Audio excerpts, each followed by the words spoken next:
大家好，歡迎嚟到樂樂高。今集會同大家分享旋風忍者 Ninjago 嘅冰忍者 Zang。咁就會同大家咧由2011年至到2025年，同大家分享佢每一隻嘅造型。咁開始分享之前，請大家支持下訂閱呢一個頻道。好，準備分享。好，咁大家啦，我就會盡量按翻佢嗰個動畫嘅時間線去同每一隻分享。咁首先第一隻就係呢一隻Pilot，佢2011年出嘅。咁佢個樣係黃色啦，同埋個身真係好普普通通嘅。咁佢個忍者頭套咧都係用翻之前90年代 LEGO 忍者主題。咁你見到佢主色都係白色啊，跟住有啲繩啊，有條帶。呢隻就係後期啲出嘅，呢一隻咧就係2020年出嘅第12季 Prime Empire。咁呢一個咧就係講佢嗰陣時啦，同阿 Kai 洗衫撈埋一齊，佢啲紅色衫同白色衫變埋咧就變咗粉紅色。咁你睇到佢個頭啦，呢個係電影版嗰個樣嚟嘅，後期出嘅，咁所以幾得意嘅呢個，即係幾 iconic 咯。佢可以將之前動畫發生嘅橋段，佢做咗一個人仔出嚟，係幾可愛嘅呢隻嘢。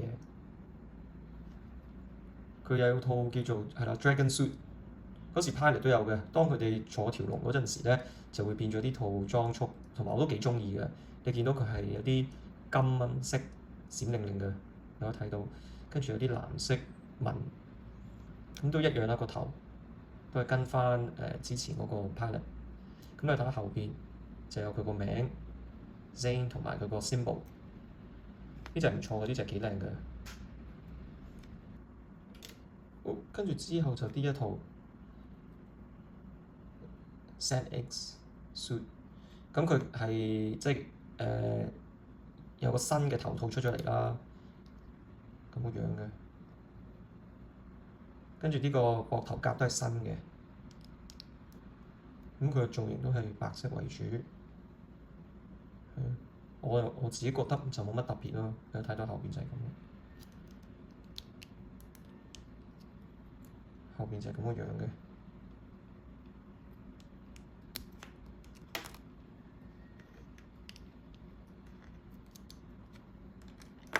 咁嗰件膊頭甲，你見到呢一件啦，之後係翻出翻嘅，嗰時喺10週年咧。跟住之後就有呢一隻 NRG， 呢隻咧係講佢哋啦，即係類似好似聖鬥士星矢咧，佢哋嘅小宇宙啊，即係講佢哋咧將佢哋個內在潛能爆發咗出嚟，咁就係咁嘅樣咯。你見到哇嗰種金啊、藍啊閃靈靈，睇下係啦，我見到咁後邊就係咁啦，有啲冰嘅 pattern， 跟住呢種類似好似 baby blue 咁樣，跟住見到個頭盔咧都係有嘢。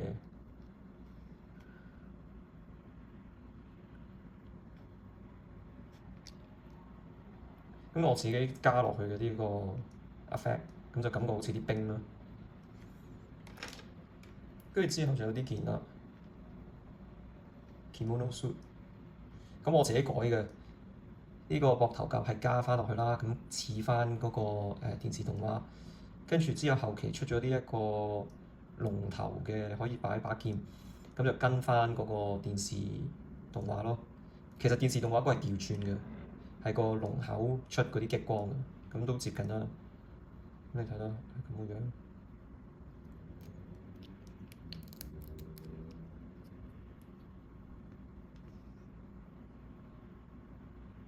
後邊就係咁嘅樣。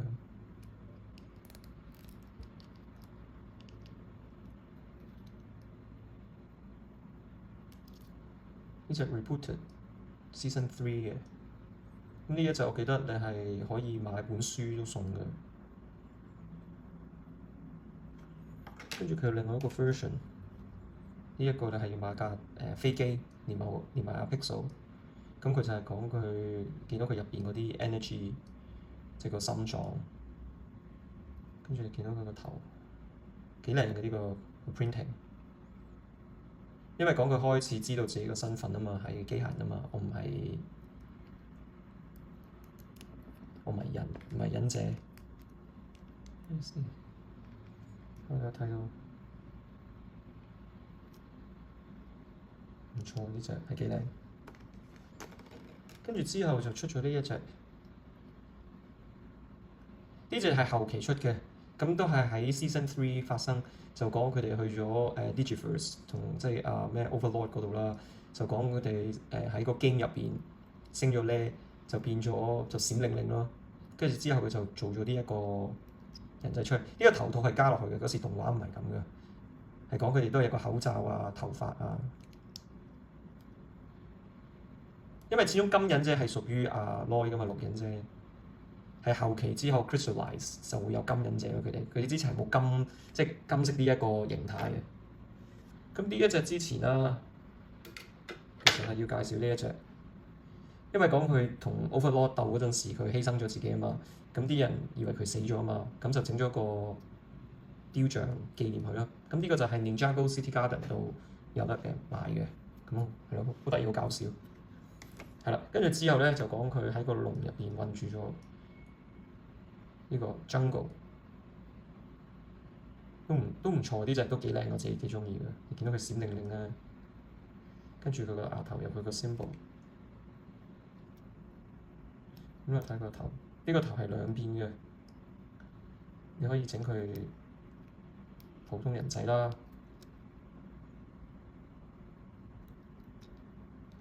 咁你睇埋佢後邊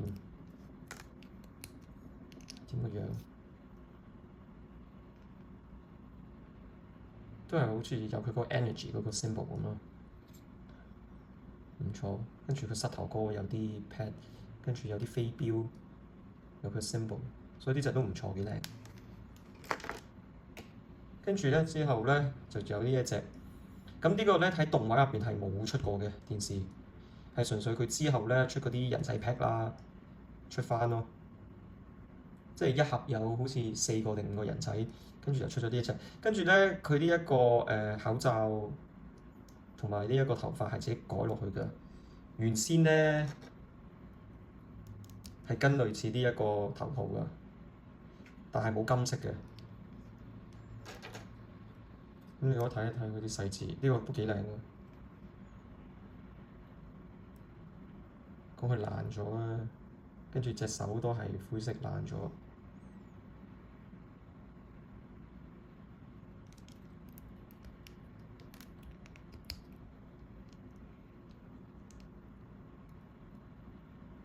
都唔錯，呢一隻，整到佢個心臟入邊嗰啲。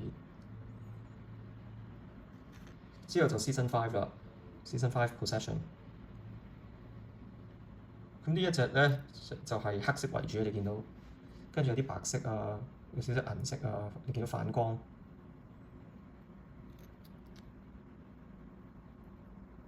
係咯，有兩個頭。咁呢個頭套都係新出嘅嗰陣時。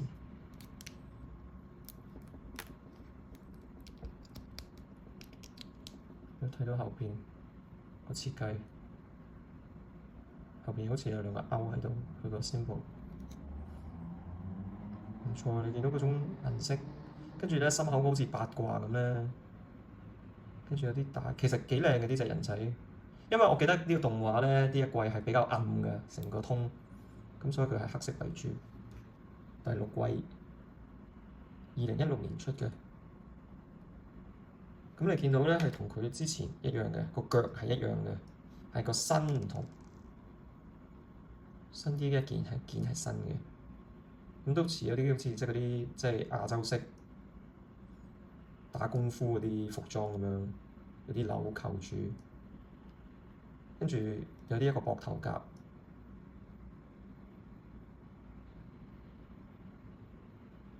因為我記得嗰陣係有金色嘅。我都唔記得咗佢原裝嗰個係咪金色定係銀色，咁我就鍾意銀色襯翻佢係冰忍者咯。咁個頭一樣啦，都係咁樣。咁我睇埋個背脊係點樣？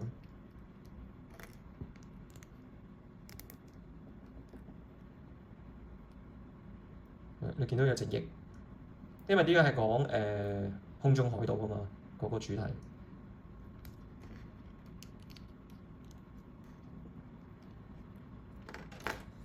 跟住之後咧，講佢哋學Enjutsu，即係一種特別忍術。咁呢一個人仔咧，就係嗰啲即係類似好似陀螺嗰啲咁嘅。講佢呢個玩具玩法咧，係可以飛升上天嘅。咁呢個人仔曾經都幾熱門嘅嗰陣喺香港，同埋都難揾嘅，都幾靚。見到佢心口個 symbol，呢都係閃靈靈，個頭都幾型。後邊係咁啦，爆開佢嘅嗰啲冰。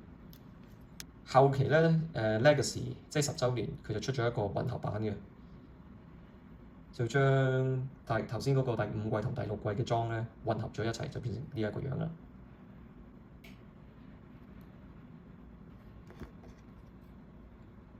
即係我呢一邊呢兩個加埋，就變咗呢一個出嚟啦。出啦，咁俾大家睇埋後邊個背脊係點個樣啦。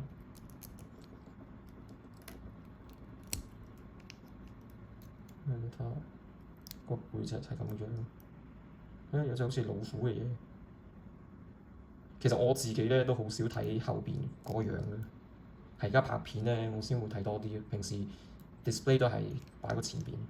咁你見到佢一個真係憤怒嘅樣嘅，哇，比較霸氣。好啦，跟住嚟到2016年咧，佢哋係出咗一個短故事嘅，咁係迎接第7季啦，係6季同7季之間整咗一個短故事嘅。咁呢一個叫 Day of Departed，咁就係講舊有嗰啲壞人咧復活翻變咗鬼嘅，即係鬼復活咗。咁呢一個忍者服都係我其中一個好中意嘅，因為佢呢一個係致敬咗舊嘅服裝㗎。呢一個咧係將呢兩個服裝啦混合埋，就變成咗呢一個啊。咁所以幾靚㗎，即係呢兩個加埋就改咗成呢一個啦。咁我點解會咁中意咧？你可以睇到我中意到呢個程度，我係會有多餘幾隻嘅。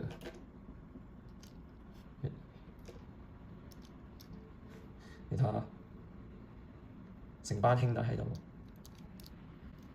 咁我哋睇一睇後邊係點啦。咁我個頭都係咁啦。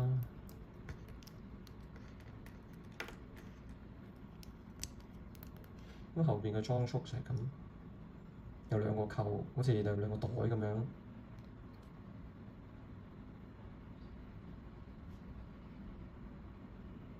幾靚，我幾中意咁樣閃靈靈咧。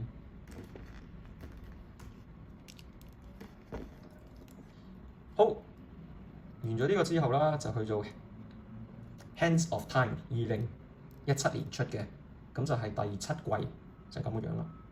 咁呢個係講關於時間嘅，可以唔知點樣可以穿越時間啊，去未來啊。因為係介紹咗兩個元素大師㗎嘛，時間嘅元素大師。咁就係呢啲手臂咯，咁有幾種顏色嘅 ，total 有4款嘅。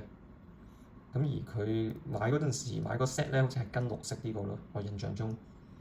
咁呢一套我都係其中即係 top 5呢一隻我都好中意嘅，因為佢嗰啲設計同平時有啲唔同啊，係黑色手，同埋你見到佢係比較即係個 tone 係比較 dark 啲嘅，同埋你見到佢嗰啲銀色哇，即係幾靚，同埋隻腳啊，你有冇留意啊？腳呢個位係有印件嘅。咁所以呢一隻咧都幾吸引，同埋你見到佢係有佢嗰啲聲嗰種冰同機械嗰種特質咧，有佢 symbol， 所以唔錯呢一隻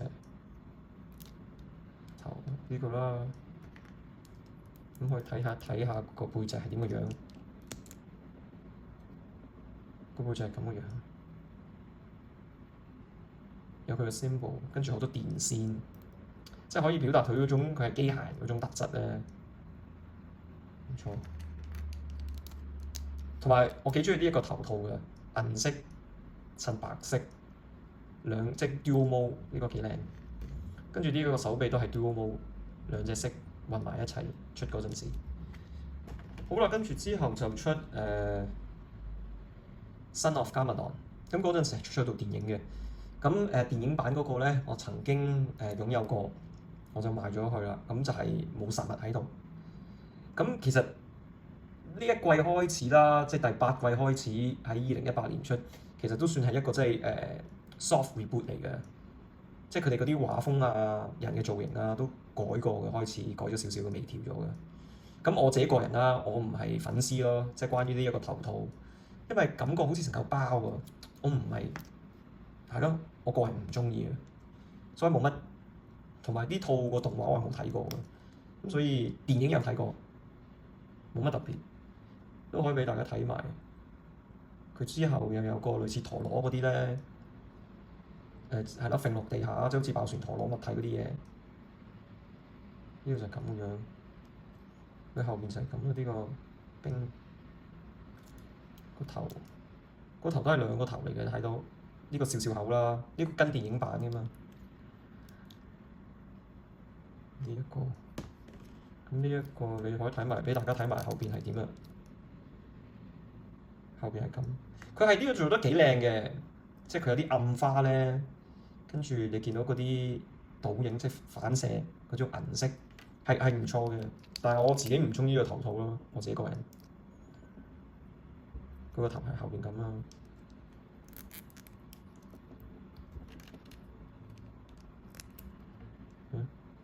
呢個係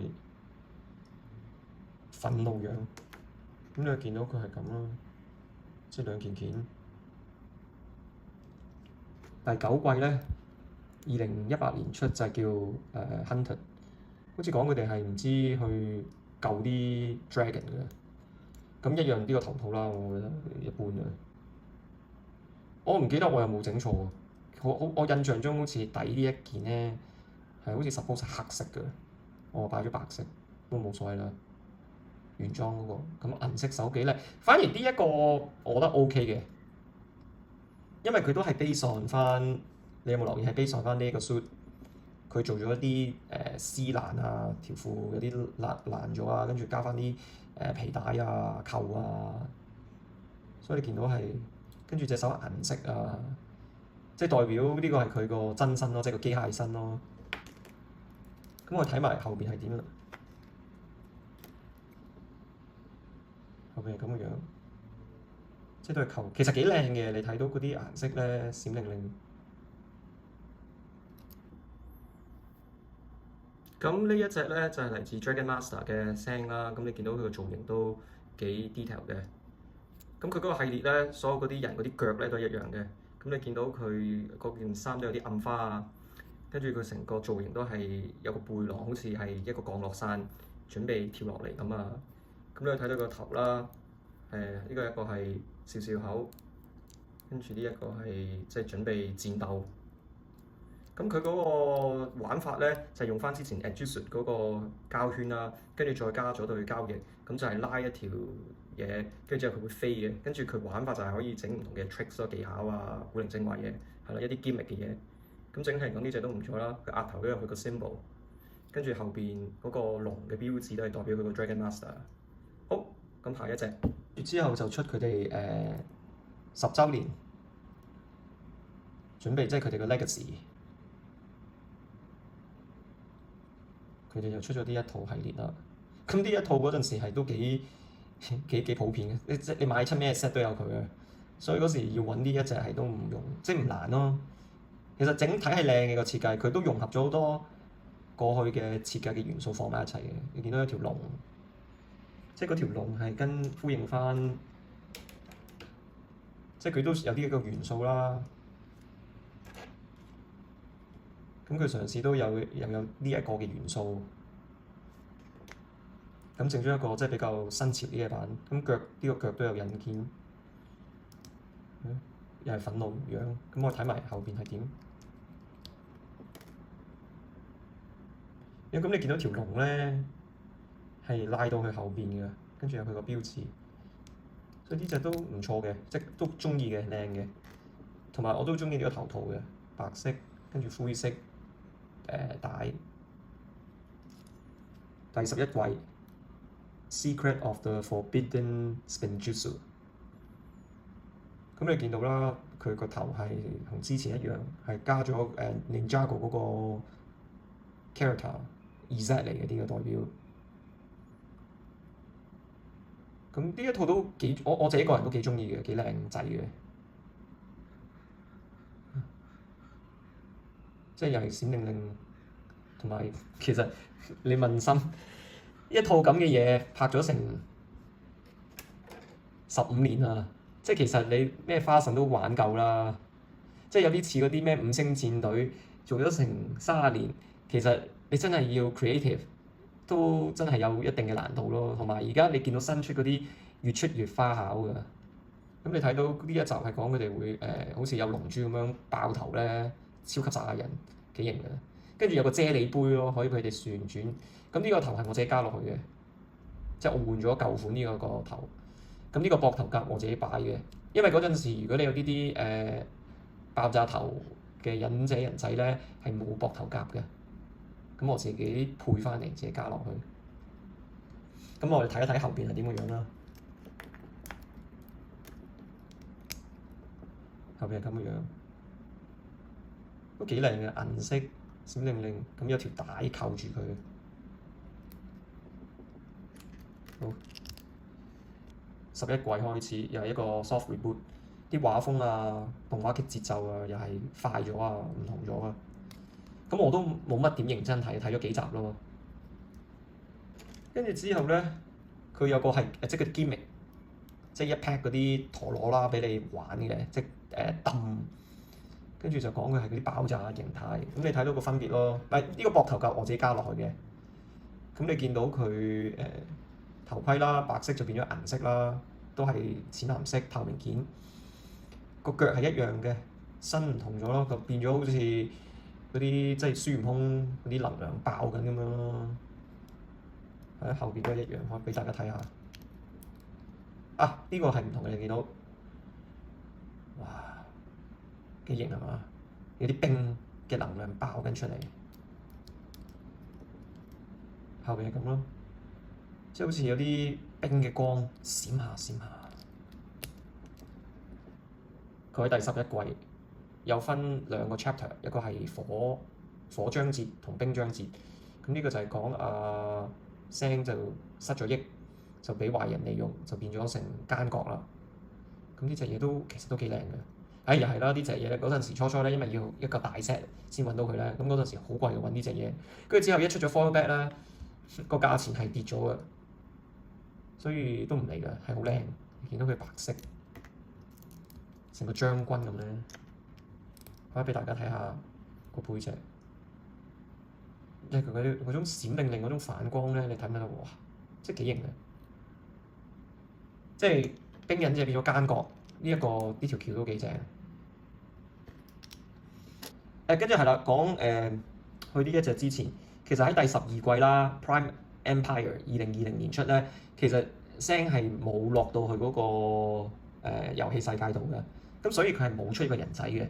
咁而其實佢哋都有設計過一個版本俾佢嘅，咁最後係冇出嘅。咁你如果有儲佢嗰啲旋風忍者卡咧，係有做過佢嗰個造型係點嘅。咁有時候嗰啲我記得一啲 aftermarket，即係唔係正式 LEGO 出啦，係有出過嗰個人仔嘅 figure 嘅，係啦。咁如果大家有興趣，你哋都可以上網買嘅，因為就係出咗5隻啫嘛，係冇個聲。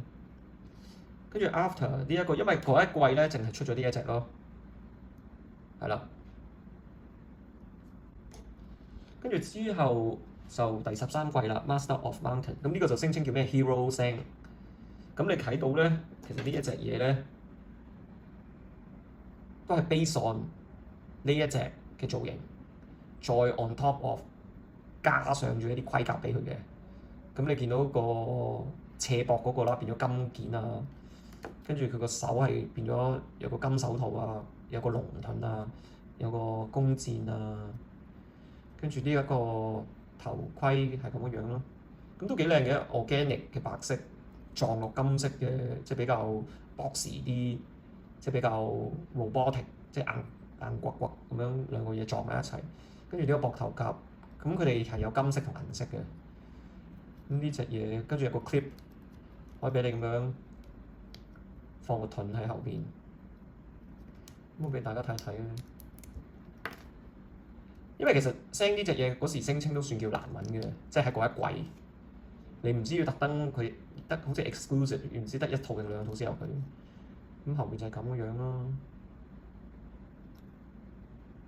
其實我個人咧係唔中意呢隻嘢，我覺得個樣有啲唔係好靚。好啦，跟住佢 Island 啦 ，Island 咧同 Day of Departed 有啲似嘅，一個短故事嚟嘅。咁你見到呢隻，我個人幾中意呢一隻，幾型㗎。你見到佢心口咧露咗出嚟，閃靈靈，跟住又有條皮帶，跟住有條腰帶，有條繩。咁我哋睇一睇個背脊係點樣。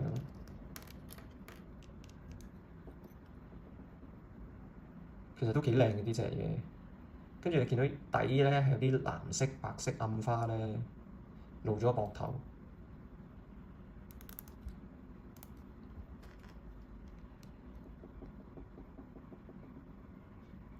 呢隻唔錯，跟住係單臂，即係單個手臂係銀色啦。咁呢隻係幾靚嘅，同埋我幾中意有少少啲藍色，即係托佢出嚟啦，幾靚。好，下一隻啦，嗰時就講佢哋 Island 啦，就講佢哋準備入去水底嘅。咁呢一隻我又係自己中意嘅，即係你睇到佢嗰啲銀色咧，咁閃靈靈，我真係好吸引嘅。所以冰忍之後都幾中意佢個性格啊，因為佢係好直不甩，佢係機械嚟噶嘛。佢入邊可以你自己調節佢有冇情緒啊、感受啊，定還是就咁機械噶嘛，好得意啊！佢個性格係。咁好多呢一季好多嘢新嘅，呢一個頭套又係新啦，呢個係 Dual Mode 2隻色放埋一齊嘅個帽，淺藍件即係透明藍件，跟住白色，跟住呢一個水樽又係新件嚟㗎，我俾大家睇下點。掹佢出嚟，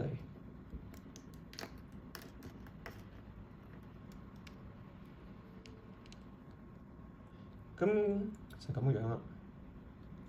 咁啊後邊其實真係唔錯喎，即印件嚟講係都幾多 detail，即係講佢水底啊嘛，咁所以好多氧氣啊支援啊。咁你見到佢個底入邊啦，又係佢個 symbol，即係代表 Z，跟住有啲藍色，佢嗰條帶就好似功夫帶咁樣，跟住佢把槍啦，點樣去分別佢哋就係啲舊金色嘅武器件咯。每一個角色都有唔同嘅，咁佢就係呢一個人哋滑雪嗰個件。除咗佢一齊咗就係咁嘅樣啦。同埋呢一個你有冇留意啊？腳係有個印件嘅，所以都唔錯。跟住呢一件件咧都幾靚㗎，呢一件件喺 Monkey Kids 都有出現嘅。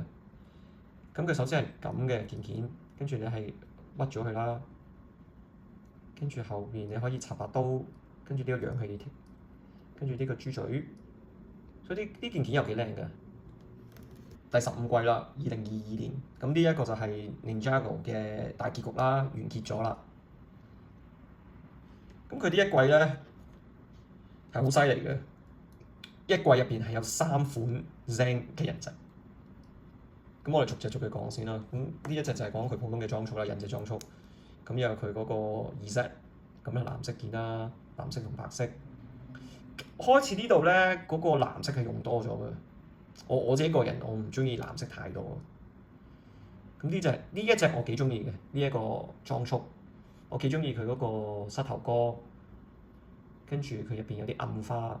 跟住銀色，佢係銀色定灰色咧？灰色係啦，睇得唔清楚鏡頭。呢個係灰色手，跟住睇一睇後邊係點嘅樣咧。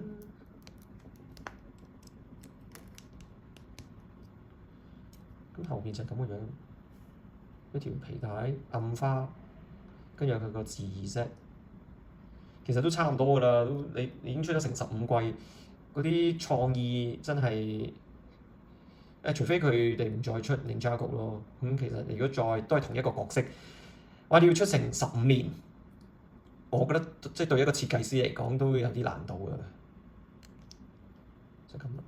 跟住之後咧，佢有套Golden Suit 嘅 Golden Ninja，咁喺呢一季佢就真係佢哋有 Golden 㗎啦，即係金忍者呢個能力呢個能量。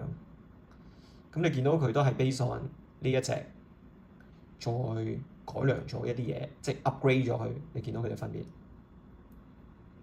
其實呢一隻我係覺得麻麻地嘅，即係佢金又唔係好金，普通又唔係好普通，所以係咯，有啲好似武者甲咁咯，武者嗰啲即係盔甲 OK 嘅金色，睇埋後邊啊大家。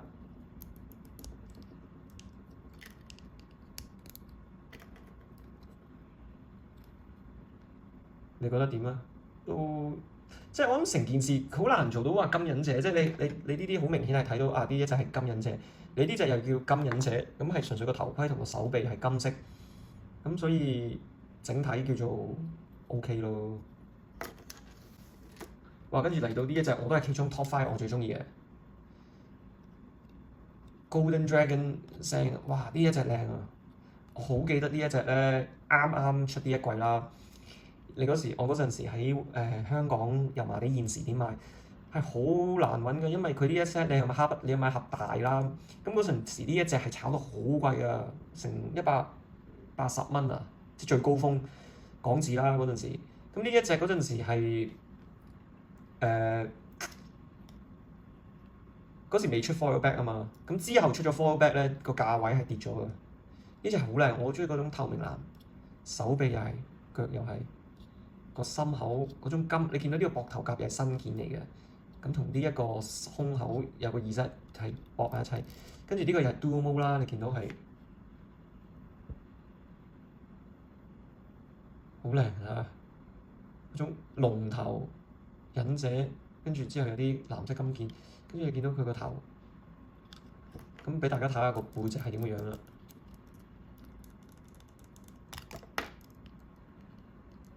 因為同埋最正就係咧，佢呢啲翼咧，佢因為係藍色，即係淺透明藍件同埋金色撈埋一齊噶嘛，咁所以佢隻翼都唔同樣嘅，因為佢哋係兩隻色扣埋一齊噶嘛，幾靚。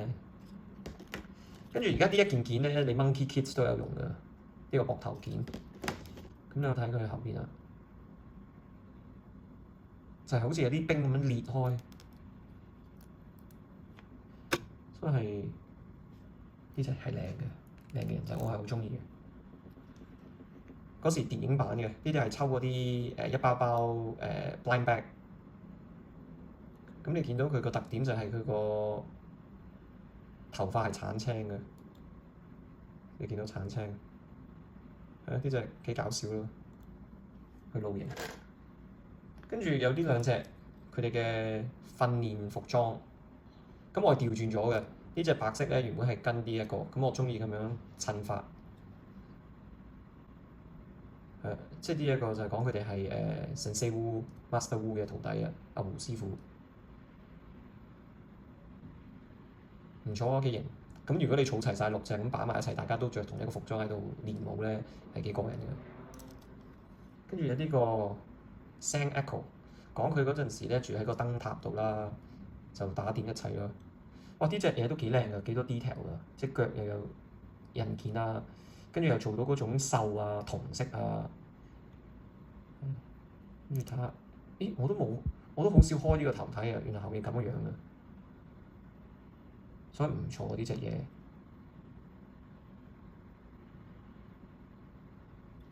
呢個係佢個監獄服裝，跟住露咗佢個胸口嘅嗰個 energy core 個心臟。幾搞笑嘅呢個，得意嘅個頭咁咯。講新嘢之前都講埋呢一隻，呢隻又係嗰啲咧gimmick pack，即係一盒有兩個，一個忍者一個反派，跟住之後就有啲 side 標細細盒，即係嗰啲即係細細 pack。咁呢一個就係其中一個，都唔錯嘅，成件事睇落去幾型咯。佢呢一個藍色係 Nia 個藍色嚟嘅，佢唔係佢之後用開，即係佢唔係呢一種藍嚟嘅，佢用咗 Nia 嗰隻藍。如果我諗用翻呢隻藍會好睇啲咯，呢隻幾型嘅，講佢好似類似即係冇着上身噶嘛，或者就係着住件背心仔咁樣。好，跟住而家講啲新啲啦，即係之後 Dragon Rising。就 soft 同 hard reboot 嘅，即係佢繼續喺翻嗰個 Ninjago Universe，咁已經會介紹一啲新嘅角色，同埋成個故事都開始改晒㗎啦。咁你可以睇到聲就係咁樣啦。其實新嗰啲咧，好老實講，我都唔係特別太中意嘅，純粹覺得好似呢個角色中意，好似為咗儲而儲。因為我個人唔係太中意呢種藍色，即係擺得太多，即係冇咗以前嗰種情懷啊！即係我自己覺得。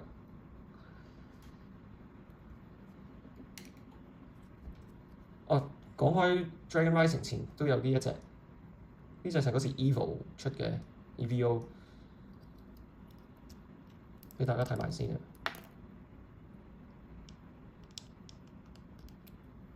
係就咁，佢已經開始呢隻藍色係用多咗嘅，呢種淺藍。咁有佢啦，你見到呢啲係新㗎啦，係 Dragon Rising 開始出嗰啲嘅。因為其實咧我都冇乜 comment 啊，因為我一來套動畫又冇睇過，其實嗰啲人仔又冇特別留意，即係反而我中意呢種呢個 Climber 系列，而我又覺得阿 Sam 喺呢個 Climber 系列又做得又唔係特別出色，反而第啲角色咧仲靚啊，咁都可以同逐隻俾大家睇下。咁佢呢個係有佢嗰個類似好似忍者眼同埋呢個，其實同埋係有啲難掹嘅。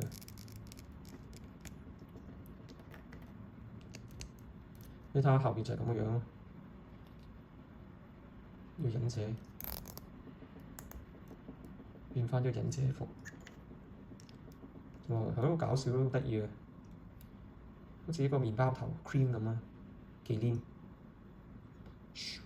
幾流線型嘅，即係起碼呢一個頭套好過之前電影版嗰種咯，即係起碼好過呢一個，即係我會 prefer 呢一個多過呢一個，即係都係諗兩件出嘅。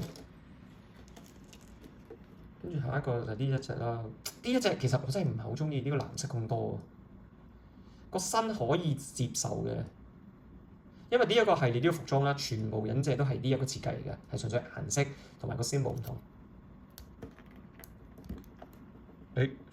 個頭飛走咗，睇到後面係咁，係有啲Ninjago 嘅字嘅，大家可以自己睇下，都 OK 嘅。呢一隻 Climber 係咯，講佢哋唔知係要爬山，咁所以你見到佢套裝束咧好多扣啊、爬山繩啊，咁俾大家睇埋個後邊，個頭飛走咗啊！跟住睇到個背脊 OK 咯，跟住之後有呢一隻講佢係冇着上身嘅，都幾型嘅呢一隻，即係好多嗰啲 detail 嗰啲機械嗰啲 detail。跟住之後有呢個啦 Tournament，呢隻唔錯嘅，我自己覺得呢隻幾靚嘅出得。咁呢一個膊頭甲又係新嘅啦，同之前佢哋出過，睇唔睇到先？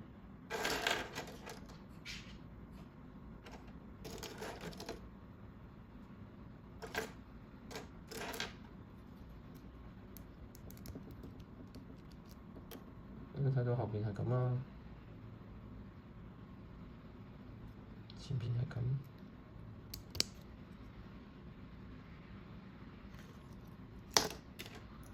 可以 show 埋呢一隻，呢隻唔知咩 Ninja Storm 啊，有啲幾靚，即係講誠意係好有嘅，即腳有 printing，整個嚟講唔係我嘅口味咯，成件事唔似我平時睇開嘅旋風忍者咯，有啲似唔知似 Eternal 啊 Marvel，好似啲 science fiction，好似講緊去咗太空咧。咁樣，咁又係 Dual Mode。反而呢一季我係中意佢把刀咯，佢係介紹咗把新嘅顏色呢個。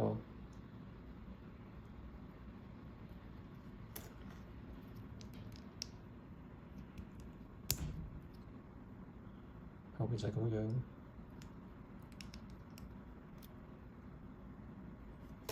跟住之後就係呢一個。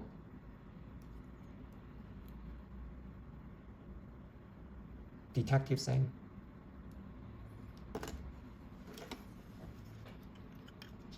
好啦，最後嚟到呢一隻呢個大聲。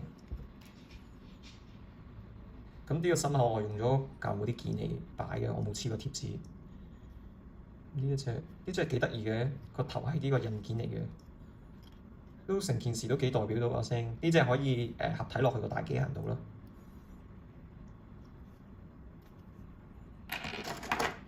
好啦，去到呢一度差唔多啦。跟住之後，自己都會做一啲改件人質，即係自己砌咗 custom build。咁呢一隻，呢個係我自己砌嘅。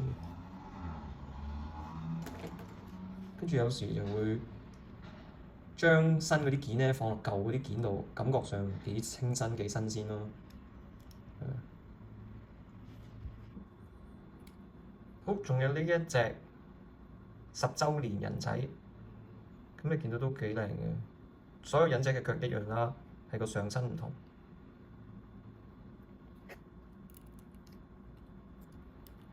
咁我俾大家睇下個背脊，咁樣。咁喺我個 collection 啦，係爭咗 Candle Sang、Son of Garmadon 同埋 Stone Armor， 仲有啱啱新出嘅喺 Temple Bounty 入邊嘅 Sang。多謝大家收睇呢一段片，關於冰忍者。請大家訂閱呢一個頻道，繼續支持，都幫我分享出去。下條片再見，拜拜。